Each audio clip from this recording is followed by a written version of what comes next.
All right, we'll check in with Harrison a little bit later, some technical difficulties there. I wanted to mention, I went to the gym today. Yes. Oh. And I thought to myself, it's going to be empty. It's going to be fantastic, right? It was the busiest I've ever seen it. Really? People were not afraid to get out today. They didn't want to be an indoor plant. They had to do something. They had to do something. That's I what wanted I to be out in the was snow. I definitely Did you skipped go the out? gym this morning. You skipped the gym. You stayed inside. That's what I thought was going to and happen. I skipped the gym. Yeah. And a lot of people, a lot of kids are sledding still as we speak I'm right jealous. behind us here at our station. So, yeah, a lot of fun going on across the area. But if you've been driving, it's been a bit of a challenge, especially if you're watching us north of the Quad Cities. And we still got some of that snow going on. Of course, our weather impact alert will continue to about midnight or so. Even though the snow will be ending by about mid-evening, the winds are going to start picking up. So with this dry, fluffy snow, that may start reducing visibility, especially in rural areas. So once again, be extra cautious out there. The winds aren't too bad. You can see they're starting to gust off to our west. That will be building in from west to east once the system makes its way out of our viewing area. There's that little dry slot that we had that lasted for a good 3 or 4 hours from the Quad Cities and point southward. Really, in that area, we've only seen about 1 to 3 inches of snow.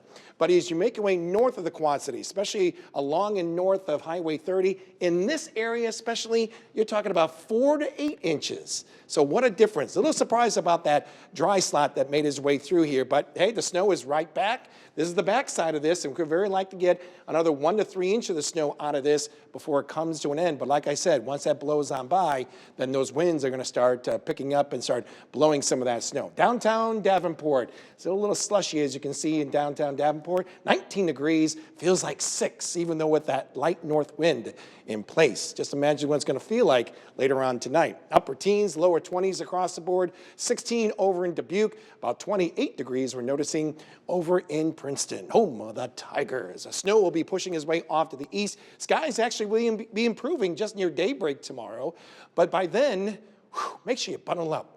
Temperatures will be dropping into single digits. Factor in that wind. Let's do that with our wind chill tracker, and we'll move that clock to 7 a.m. Yeah, you're talking about those wind chills below 0, single digits, even colder farther north. At least we got sunshine on our Thursday, but with that fresh snow-covered ground, that temperature is not going to do much, folks. We're only talking about numbers in the teens. Factor in those winds with our wind chill tracker again, and the best we're going to get will be in the afternoon, but only in the single digits for most of our hometowns. But it stays dry. We'll keep it that way through Friday morning, and then another chance where some accumulating snow takes place. That's why we have these red bars that go from Friday evening all the way to Saturday. It comes in 2 waves, and then by Sunday at the end, by Sunday night, another red bar indicating some real nasty wind chills expected across the area.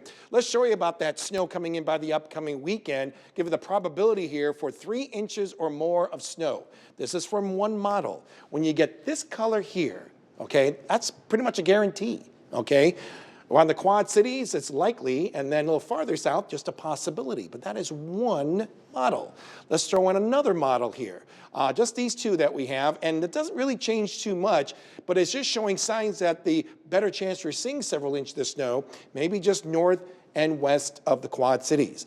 But I always like to say, it all depends on the track. Even though it's Wednesday, system coming in on Friday, a lot can change, and hopefully by as early as maybe tomorrow, we'll have some early estimates when it comes to those particular amounts.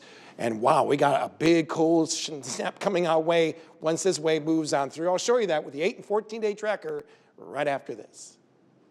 Hey guys, what do walk-in showers and Valentine's Day have in common? That's right, sweetheart savings here at Midwest Bath. This month on all walk-in showers, take 30% off product, 30% off installation, and no payments for 12 months. Our beautiful and luxurious acrylic showers emphasize your safety with adjustable shower heads, folding seats, and grab bars. Schedule your free estimate and we'll bring the samples and let you design your new walk-in shower on a tablet. You won't get a sugar rush from all these savings, but I just might. Call Midwest Bath today. Here's your 8-day tracker. There's that first weather impact alert. Keep in mind, it's coming in 2 waves, one coming in on Friday night, and another one that will be developing as we make our way into Saturday, okay? Keep that in mind for that accumulating snow. And then come early Monday morning, wow, is it going to be cold? We're talking about wind chills maybe as cold as 25 degrees below 0, all right? And it's just going to stay cold as we make our way into next week. Any improvement, if you want to call it that, may not happen until we get to the following weekend. So be careful out there, especially on those neighborhood streets, sidewalks. They're going to be a little sick. Yeah, definitely want to take it slow. That's what I'll be doing on my drive home. I think you and I both, because I think we have two-wheel drive, front-wheel drive, don't we? I have four-wheel drive. Oh, you do? Well, I'm jealous. I don't know, want to I'm talk to you. She's going to be speeding over the bridge. That's her, yes. Right? All right, we'll be right back.